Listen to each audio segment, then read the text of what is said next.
When I was younger, I've had a very depressing phase in my life, and one of the main things that I did to make things better was to extremely reduce my screen time. I remember that I would do crazy shit like deleting everything from my phone and having it turned off in my backpack all day during school. And honestly, I became like the happiest person ever. And that seems to make a lot of sense because in most studies, more screen time basically equals worse mental health. And so no wonder that I was depressed when I was on my phone like 5-6 hours a day. That is 5-6 hours a day of literally not being in this world and not doing the things that you would otherwise like or enjoy to do. When I was in 3rd grade, I remember that I was a complete Rubik's Cube maniac. I was completely obsessed. I went to school and I literally played the Rubik's Cube all day, and then I went home and did the same thing again. I even went to a couple of competitions and I can still solve it in usually under 20 seconds. And in 4th grade, I got my first phone. And I slowly, over time, stopped really playing with the Rubik's Cube as the phone took over, because I had less time, because I wasted my time on my phone playing stupid games and talking with friends about nothing. And so I stopped doing something that I was pretty good at. And later, when I said that I was experimenting with cutting back on screen time extremely, I had so much time. I hadn't read anything in years and I started reading again at that time. Sometimes I would go to bed earlier than I had to because I just simply had nothing to do. And hopefully you're seeing a pattern here.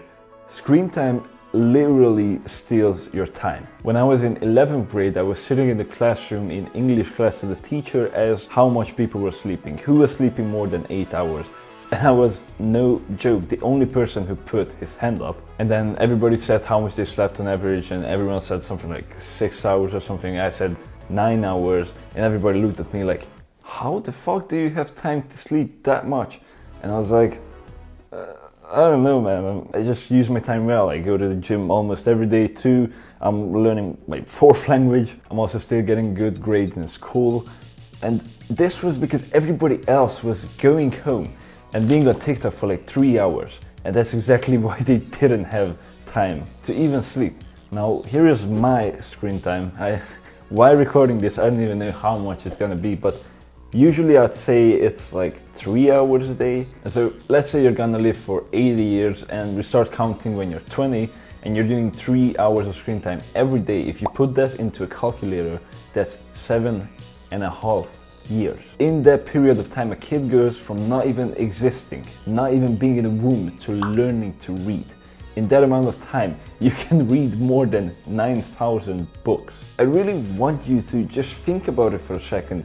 What times do you remember from your life? Probably a festival, a vacation, where you didn't really use your screen that much. And do you remember the times when you were scrolling on Instagram, when you're scrolling on TikTok? I certainly don't. And you remember things differently than how you experience them. There's a book called Thinking Fast and Slow, which explains how the remembering self and the experiencing self is not the same. And you can put people through 2 events.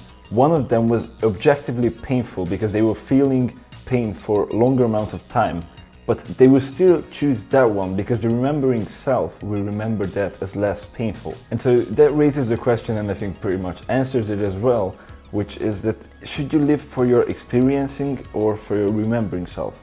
And again, I think the answer is pretty obvious because your experiencing self is just right now. And whatever you're doing right now, 1 second later, it will already be the remembering self. And so scrolling on your phone is the easiest thing that you can do and probably the most enjoyable right now as well. But if you instead choose to play the guitar or just do whatever hobby that you want, you will thank yourself later because you will actually be looking at that and thinking that you had much more enjoyment and you will remember it much more vividly. And personally, when I die, I'd like to remember as much of my life as possible, and I'll be like, actually, I have no idea what the fuck I was doing. But the more screen time you're having, the more you're heading towards that path. When trying to reduce screen time, there's really 2 routes that you can take. One is the extremist of just delete everything, and the other route is willpower. The delete everything mindset is obviously much easier because then you won't even be able to use the things that you don't want to use, but that kind of restricts you a lot. But we can still use a couple of strategies from this route. The first one is to disable as many notifications as you can, because realistically you don't need them at all and they're disturbing you constantly. It's very easy to do. You can just go into your settings and disable all of the notifications. I usually only keep the messages on, and if I have a girlfriend then I will keep it on for her and sometimes some family members. But for the most part, I don't get any notifications, and even the ones I'm getting, usually when I'm doing something important, I'm gonna be in do not disturb mode, so I'm still not gonna get the notifications that I would otherwise get. The second thing is to delete social media at least for a week. Just see what it is like to not have it on your phone, because you will spend so much less time on it that you will be amazed at how you didn't even realize before how much time you were spending on that stuff. And then you can see if you want to go back or not. Usually nothing actually happens. If you delete Instagram for 6 months, nothing will happen. A couple of people will send you DMs, and then nobody will ever ask you why you did not respond or didn't see it. And then half a year later you look back at it, you got like 3 memes sent from your friends, and like 1 person followed you, and nothing happened. But if you're a creator, you will have to use willpower, and it's going to suck. For me, the only reason why I still have Instagram on my phone is to keep up the Instagram of the channel, which you can follow in the description. But even I am considering just completely stopping it, because I'm only posting like documentations of my progress. So I post my measurements and how much I lifted that day, things like that. But I'm seriously considering whether it's even worth it or not. Something that a lot of people will do is set up app timers. App timers are like taking away a crackhead's money. Do you think that he will not find a way somehow to get another shot? The problem with them is they're just too easy to turn off. The same app timer that you set up is the same app timer that you're going to turn off when you want to continue your binge on Instagram. So the only way, honestly, is willpower. That's just the sad reality. Now, my best tips for not having a bunch of screen time, which are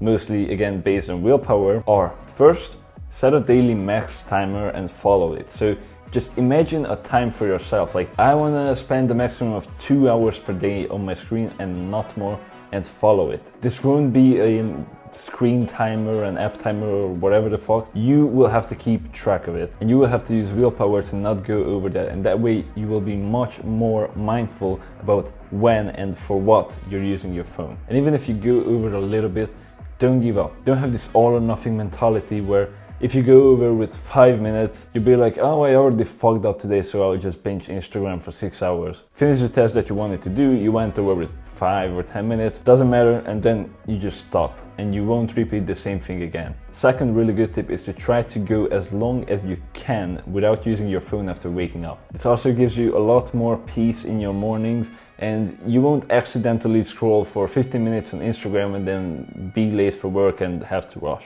Third tip is absolutely no phone in bed. Don't ever bring your phone into the bed. This should be common sense. Your bed is not made for using your phone on it. Another thing I recently started doing is when I enter the house, I put down the phone immediately somewhere near the door, and so that way I pretty much don't bring it into the house, and when I want to use it I have to go to the door and I have to stand there where I'm using it and put it back to the same place, and I'm not getting the phone into the house. And just in general, try to use technology properly. If you want to look at a YouTube video, go look at it, but then don't look at 10 other videos as well. If you want to text your friend on Instagram, do it, but after that, don't go into Explore and scroll reels for an hour. Try to use your phone more like all of the boomers who just go on the phone to call you or text a friend or something like that, and they don't go down into the mindless rabbit hole of just scrolling. If you're struggling with your gains in the gym, watch this video next, and peace.